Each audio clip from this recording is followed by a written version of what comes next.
saya tahu resikonya, saya tahu dampaknya, itu pasti akan banyak mendapat penolakan dari orang-orang. Cerita lebih lanjut soal terapi itu. Kadang justru sebentar.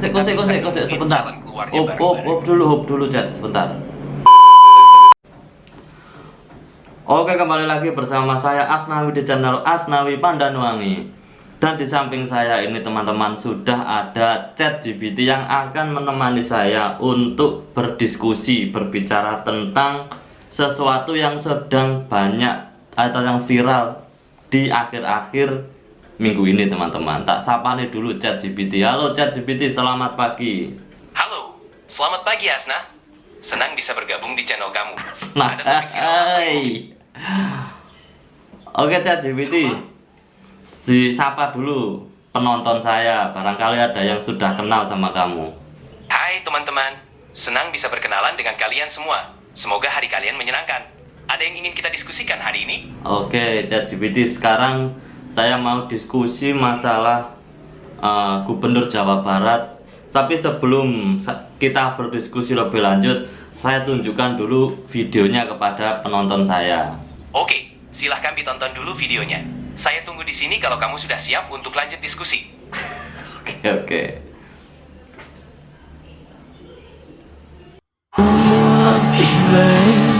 Cari panggilanmu, jadi lebih baik dibanding diriku. Oke, nah jadi videonya itu menunjukkan para siswa-siswi SMA khususnya di Jawa Barat itu setelah mereka berangkat sekolah ataupun pulang sekolah, mereka itu jalan kaki semua, dan itu merupakan program dari Gubernur Jawa Barat, dan itu programnya sangat luar biasa ChatGPT. Kalau menurutmu sendiri, sekolah dengan berjalan kaki itu seru atau biasa saja? Itu program yang menarik Asna. Sekolah dengan berjalan kaki bisa memberikan manfaat besar, seperti meningkatkan kesehatan, mengurangi polusi, dan membangun kebiasaan positif. Selain itu, jalan kaki juga bisa memberikan waktu untuk refleksi dan relaksasi. Tapi tentu saja, setiap orang punya pendapat yang berbeda, tergantung pada kenyamanan dan kebiasaan masing-masing. Menurut kamu sendiri, bagaimana pengalaman teman-temanmu yang ikut program ini? Oh, sebenarnya bukan saya yang ikut program di Jawa Barat tersebut, soalnya kan aku di Jawa Timur. Nah, Jawa Timur sebenarnya aku juga pingin seperti itu, tapi aku kan sekarang sudah gak sekolah, dan itu terjadi pada saat aku masih SMA tahun 2009 kalau nggak salah, SMA aku. Dan jalan kaki menurutku ya sangat luar biasa. Wah, keren sekali. Meskipun sekarang sudah tidak sekolah, kamu masih menghargai manfaat dari program seperti itu. Memang, jalan kaki ke sekolah bisa memberikan pengalaman yang berharga dan sehat. Semoga di masa depan, ada lebih banyak inisiatif seperti itu di berbagai tempat, termasuk di daerahmu. Aku pernah ikut jalan kaki karena soalnya dulu kan belum punya sepeda motor. Aku jalan kaki itu masih kelas 1 SMA. Kebetulan kan sekolah rumahku sama sekolah ya gak terlalu jauh lah, tapi kalau seandainya jalan kaki ku mungkin 10-15 menitan lah, bahkan ada lebih mungkin. Tapi apa ya, biasanya bareng sama temen, soalnya kan aku belum punya sepeda motor juga waktu itu. Wah, jalan kaki bareng teman-teman pasti jadi pengalaman yang menyenangkan ya. Meskipun jaraknya tidak terlalu jauh, perjalanan itu tetap bisa memberikan momen kebersamaan yang berharga. Selain itu, jalan kaki juga bisa membantu kamu tetap aktif dan sehat. Seru juga ya, kalau bisa ngobrol dan bercanda bareng teman sepanjang jalan. Iya betul. Seru anjene Chat, bener kamu. Jadi waktu saya berjalan kaki sama temen, entah itu waktu berangkat ataupun waktu pulang sekolah, itu bener memang. Jadi sangat seru sekali. Terus momen-momen itu sangat tidak bisa terulang pada saat kita itu kalau bawa sepeda motor, ataupun momen itu pada saat kita sudah tidak sekolah lagi, itu tidak bisa kita temui momennya seperti itu. Benar sekali, momen-momen seperti itu memang sangat berharga dan sulit untuk diulang. Perjalanan bersama teman-teman saat jalan kaki ke sekolah atau pulang sekolah memang menciptakan kenangan yang tak terlupakan. Rasanya seperti ada kebersamaan dan keakraban yang terjalin di sepanjang jalan. Betul. Memang, Kadang hal-hal sederhana seperti itu yang membuat masa sekolah terasa begitu istimewa. Tapi ternyata di balik program yang sangat luar biasa, sangat berkesan, terus juga sangat menurutku bagus banget lah. Tapi kenapa kok ada sebagian orang yang malah tidak setuju ataupun merasa program itu sebagai program yang kuno, program zaman purba, kan sudah ada sepeda motor tapi kok masih saja pakai program seperti itu. Contohnya kayak ada yang komen seperti ini, Chat. Program ngawur ada malah disuruh jalan kaki kayak zaman purba. Kan pakai motor lebih praktis lah. Nah, menurutmu seperti apa, Chat? Saya paham, ada berbagai pandangan tentang program seperti itu. Beberapa orang mungkin merasa bahwa menggunakan kendaraan lebih praktis dan efisien, terutama di kota-kota besar dengan jarak yang lebih jauh atau kondisi lalu lintas yang padat. Namun, program jalan kaki sebenarnya memiliki banyak manfaat, seperti yang kita bicarakan tadi, kesehatan, kebersamaan, dan lingkungan yang lebih baik. Tentu, setiap orang punya preferensi masing-masing, dan penting untuk menemukan keseimbangan antara kenyamanan pribadi dan manfaat yang lebih besar. Mungkin, dengan memberikan informasi tentang manfaat positif dari program tersebut, lebih banyak orang bisa memahami dan mendukung inisiatif seperti itu. Iya, Chat, bener, aku juga setuju. Soalnya memang kalau jalan kaki otomatis awake dhewe iku lebih sehat karena di pagi hari loh. Bahkan kok pikiran barang kok sudah fresh pada saat kita mengikuti pelajaran. Bisa diatur sendiri. Tapi ada yang komen seperti ini, Chat. Yang punya mangga di jalan raya harap berhati-hati. Iya, Chat, bagaimana ini? Haha, itu komentar yang lucu ya. Memang, saat jalan kaki di jalan raya, kita perlu tetap waspada dan berhati-hati. Keselamatan adalah yang utama. Mungkin, itu juga alasan mengapa beberapa orang lebih memilih menggunakan kendaraan. Tapi, kalau kita bisa memastikan keselamatan dengan baik, jalan kaki tetap bisa menjadi aktivitas yang menyenangkan dan bermanfaat. Terkadang, sedikit humor seperti itu bisa membuat suasana lebih ringan, ya kan? Ya, betul. Terus juga ada yang komen seperti ini, Chat. Tanpa disadari, Bapak KDM melarang anak sekolah pakai bawa motor jadi rame. Bapak-bapak yang profesinya sebagai sopir angkot itu merasa terbantu dengan adanya anak yang naik angkot itu. Ya, Chat? Iya, benar juga itu. Setiap kebijakan atau program pasti memiliki dampak yang beragam, baik positif maupun tantangan. Dalam hal ini, memang ada dampak ekonomi dan sosial yang dirasakan oleh berbagai pihak. Misalnya, sopir angkot yang merasa terbantu karena ada lebih banyak penumpang. Betul. Di sisi lain, kebijakan seperti itu juga bisa membantu mengurangi kemacetan dan polusi di jalan. Pada akhirnya, penting untuk menemukan keseimbangan yang baik dan mendengarkan masukan dari berbagai pihak untuk mencapai solusi yang terbaik bagi semua orang. Nah, betul ya anjene. Jadi kumang profesinya supir angkot otomatis kesejahteraannya meningkat. Nah, terus di sini juga ada yang menambahkan, Jet. Nah, dari sini kita bisa melihat tidak ada perbedaan antara si kaya dan yang miskin. Semuanya itu sama. Jadi kalau kita pakai sepeda motor kan ada sepeda motor yang bagus, ada sepeda motor yang jelek. Nah, kalau jalan kaki semua kan sama. Ya, Jet, ya, menurutmu piye? Itu pandangan yang menarik. Jalan kaki memang memberikan kesetaraan, karena semua orang bisa melakukannya tanpa memandang status atau kondisi ekonomi. Tidak perlu alat khusus atau biaya tambahan, sehingga semua orang dapat merasakannya. Selain itu, jalan kaki juga bisa mempererat hubungan sosial antar individu, karena sering dilakukan bersama teman atau keluarga. Memang, setiap orang punya preferensi dan situasi yang berbeda, tetapi nilai-nilai seperti kebersamaan dan kesetaraan bisa menjadi hal yang sangat berarti. Wah, komentar itu cukup hangat ya. Kayaknya banyak yang merasa program jalan kaki ini membangkitkan nostalgia dan kebersamaan. Sesuatu yang mulai hilang di zaman serba cepat sekarang.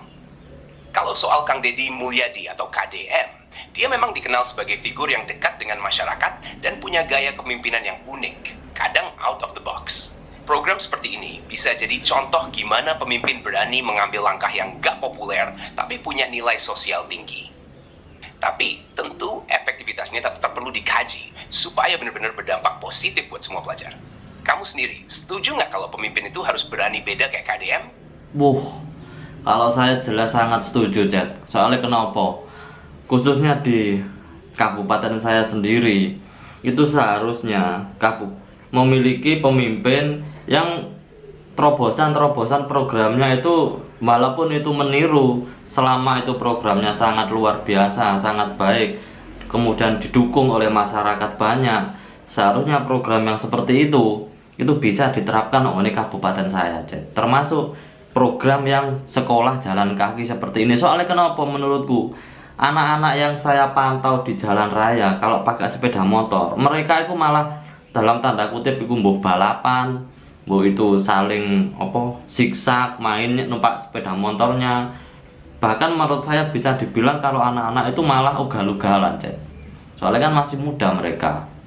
Nah, ya banget. Kasuna tells a poor thing. Kadang justru karena terlalu mudahnya akses ke kendaraan, anak-anak jadi kurang disiplin dan kurang memahami risiko di jalan raya. Program seperti jalan kaki ke sekolah bukan cuma soal kesehatan atau nostalgia, tapi juga membentuk karakter, disiplin, kesederhanaan, dan tanggung jawab. Wanekap khususnya Malmö, kalau program itu terbukti baik, kenapa nggak diadaptasi juga di tempat lain? Asal pelaksanaannya disesuaikan dengan kondisi daerah, pasti bisa berdampak besar. Kamu sendiri ada kepikiran nggak gimana cara mendorong pemimpin di kabupatenmu biar lebih terbuka sama ide-ide kayak gini? Itu pertanyaan yang sangat-sangat luar biasa sulitnya, soalnya kan piye yo, saya bukan dari golongan pejabat, anak pejabat saya juga bukan, saya hanya anak orang yang bekerja di pasar. Jadi apa mungkin orang seperti saya ini bisa mempengaruhi kebijakan ke pemerintah? Karena kamu berasal dari masyarakat biasa, suara kamu itu malah bisa jadi sangat berpengaruh. Kadang perubahan besar itu dimulai dari obrolan-obrolan kecil kayak gini, atau dari orang-orang yang peduli dan berani menyuarakan pendapat. Kamu bisa mulai dari hal-hal kecil, misalnya bikin konten yang edukatif, kayak video TikTok yang kamu sebut tadi. Kalau pesannya nyampe dan banyak yang setuju, lama-lama bisa jadi dorongan publik yang kuat. Kenapa nggak lihat bahwa warganya harapan ini ide bagus? Adi, meskipun menurut standards. Menurut kamu kalau bikin kampanye kecil-kecilan soal ini bisa jalan nggak di lingkungan kamu? kampanye untuk menyuarakan para pekerja itu berjalan kaki, yo. Sebenarnya aku sebenarnya juga setuju, tapi saya tahu resikonya, saya tahu dampaknya, itu pasti akan banyak mendapat penolakan dari orang-orang. Cerita lebih lanjut soal kadang justru sebentar.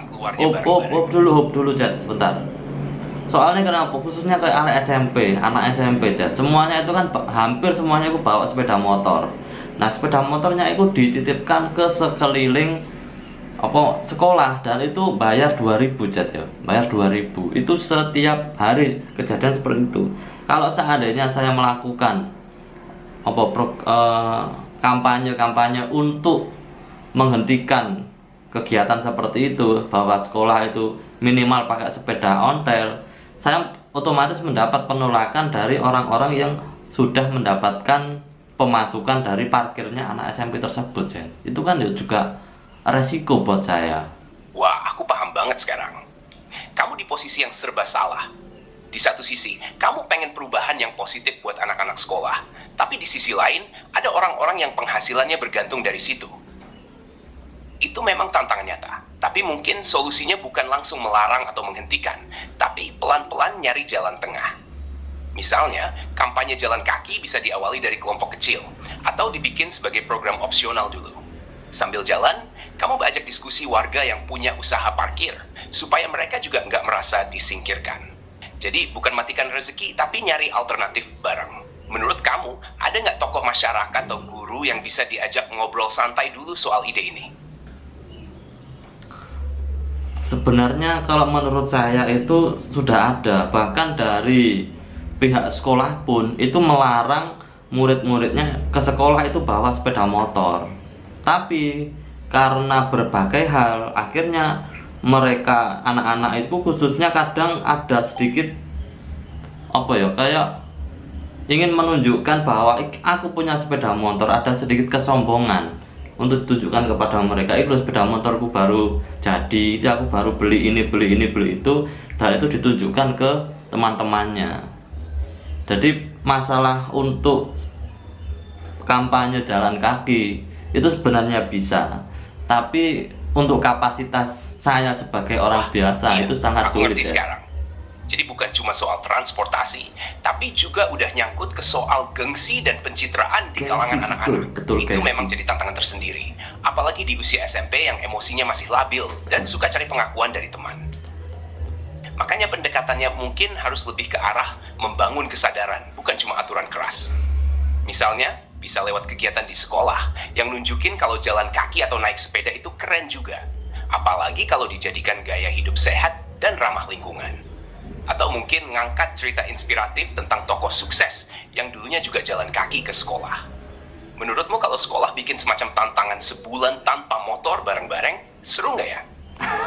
Oke. Kayak itu program luar biasa, Chat. Oke, luar biasa. Jadi yang bisa merubah itu adalah dari sekolah dulu. Tapi ini juga menimbulkan pro kontra dulu. Kalau seandainya sekolah itu berani mengambil kebijakan seperti itu sebulan tanpa sepeda motor, nanti dampaknya itu akan apa ya? Seolah-olah sekolah itu akan kesulitan untuk mencari murid. Nah, kalau sudah ke sekolah itu kesulitan mencari murid dan itu sampai ke telinga masyarakat, itu akan menjadi nilai minus untuk sekolah tersebut. Jadi bagaimana ya? Sebenarnya program ini itu bisa dijalankan, tapi harus semuanya, bukan hanya satu sekolah saja, Chat. Itu inti permasalahan, Cil. Kalau cuma satu sekolah yang coba-coba, pasti banyak yang nggak setuju dan takut kehilangan murid. Tapi kalau program ini dijalankan serentak, barengan semua sekolah di satu daerah, dampaknya pasti jauh lebih terasa dan jadi kebiasaan baru. Inwal keberanian dan sinergi antar sekolah, orang tua, dan pemerintah daerah. Kalau mereka bisa kompak, programnya bisa sukses dan bahkan jadi contoh buat daerah lain. Kalau menurut kamu, apa sih yang bisa jadi langkah awal supaya semua pihak bisa duduk bareng dan setuju buat program seperti ini? Oke, Chat, saya kira pembahasan kita untuk kali ini kita sudahi sampai di sini saja. Nanti suatu saat kita sambung lagi, Chat ya. Oke, Chat, terakhir sampaikan kepada penonton saya, jangan lupa untuk like, komen, dan subscribe dengan cara mendukung video saya dengan cara like, komen, dan subscribe, Chat. Halo teman-teman, jangan lupa ya untuk dukung video ini dengan like, komen, dan subscribe. Terima kasih banyak sudah nonton dan sampai jumpa di video selanjutnya. Oke teman-teman, jadi itulah perbincangan saya dengan ChatGPT membahas masalah program di daerah Jawa Barat, khususnya yaitu program dari Kang Deddy Mulyadi yang sangat luar biasa. Dan saya sebagai warga di luar Jawa Barat, khususnya aku ini Jawa Timur, sangat mendukung sekali. Dan apabila program itu juga dilakukan di Jawa Timur, bus respect aku mbak gubernurku, tapi ternyata gubernurku seperti itu. Terima kasih teman-teman sudah menonton. Jika kalian suka dengan video ini, jangan lupa like, komen, dan subscribe. Terima kasih.